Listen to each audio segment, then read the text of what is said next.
கோயிலுக்கு பண்ற தர்மங்களோ இல்ல சாமிக்கு பண்றது 10 ஏழைகளுக்கு பண்ணுங்க, முடியாதவங்களுக்கு பண்ணுங்க, கண்ணு தெரியாதவங்களுக்கு பண்ணுங்க, நடக்க முடியாதவங்களுக்கு பண்ணுங்க. இப்படித்தான் நான் சொல்லிக்கிட்டு இருப்பேன். அதனால என்னை யாருமே எங்க வீட்லயே ஜாஸ்தி கோயிலுக்கெல்லாம் அனுப்ப மாட்டாங்க. எல்லா தெய்வமும் ஒண்ணுதான் அப்படிமே. நான் எனக்கு ஜாதியும் கிடையாது, மதமும் கிடையாது. நான் எல்லாத்தையும் வெறுக்கிறவன். எனக்கு ஒண்ணுதான். என்ன பொறுத்த மட்டும் நம்ம என்ன தமிழ்நாடு கேட்க போறோமா, இல்ல ஆந்திராவை கேட்க போறோமா, இந்தியாவை கூடன்னு கேட்க போறோமா? ஆண்டவன் இல்லையே.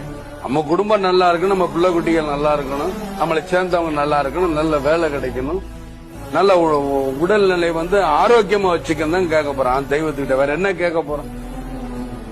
இவங்க கூட பாடுனாங்க. இவங்க என்ன பாடுனாங்க? சொத்து கேட்டு பாடுனாங்களா? கிடையாது. நல்லபடியா வச்சு, அதுதான் இந்த வயசுல அவங்க கேட்கலாமே, எனக்கு சொத்து கொடுங்க, அது கொடுங்க. அதான் இதெல்லாம் ஒண்ணும் இல்லையே. நல்ல வாழ்க்கை, நல்லா வந்தீங்க, எங்களை பார்க்க சந்தோஷம். இதுக்கு மேல என்ன கொடுப்பின இருக்குங்கிறது தான் என்னுடைய